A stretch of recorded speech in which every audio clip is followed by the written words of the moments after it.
at magkaya natin ito. Para naman ka, Andoy. Wala man saman na, wala man sa lupa. Buo naman ang bawat puso na katapusan. Pero minsan, marami naman, lalo na nasa parang lang ako sa umaga, tapos sa gabi, nagtatrabaho. Mahirap kong magambag sasama sa mga gawain. Wala makalala.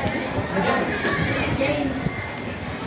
Mga kababayan, mga kapitbahay, may bisita tayong darating. Magandang araw po sa inyo lahat. Kayo po ba ay taga-dito sa San Miguel? Opo.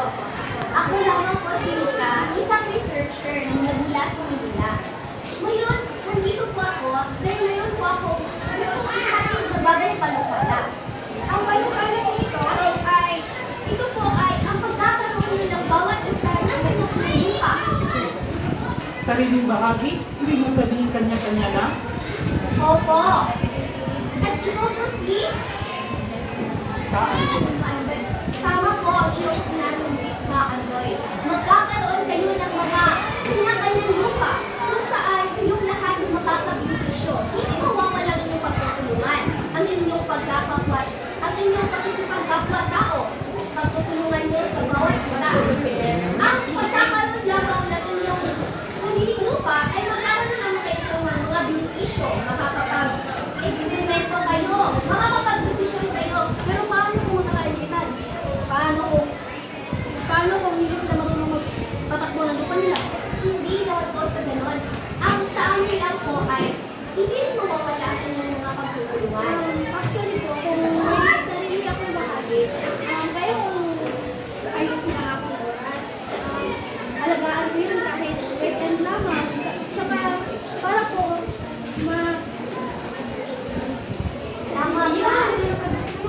hindi po ito pagpipilitan. Tama po ba? Hindi. Ito po ay voluntaryo. Gagawin ko lamang natin itong testing. Isang buwan. Itong buwan. Maaari pa kayong magkakaroon ng pagkakalipas. Kung maaari ay maibabahagi natin sa inyong mga kapwa. Sige po, magandang idea po yan. Sige po, marami na ba magbukas ha? Tatawagin muna natin ating mga kapwa kung sasabaw pa kung kailang sa kanila ito. Magkita tayo bukas. Sa isang bukas ng puso at sama-samang pagdedesisyon, unti-unting binuksan ng barangay San Miguel ang kanilang sarili sa pagbabago. Dahil sa panukala ni Mika at hilig ng kabataan tulad ni Ella at Jay, isang bagong yugto ang nagsimula. May halong pag-asa, respeto sa pagulay.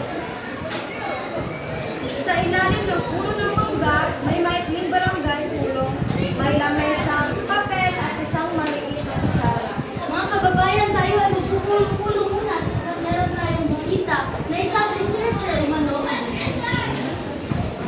Sa magbigay ng bagong panukala. Magandang umaga sa inyo lahat. Ako po si Mika na kinausap na po nila ni Kaandong kahapon. Nandito ako upang isasabihin sa inyo ang bagong panukala natin tungkol sa pagkakaroon ng bago ay natulong mga kanya-kanyang lupa. Ang ito po ay isang pilot testing lamang sa mga pilot area.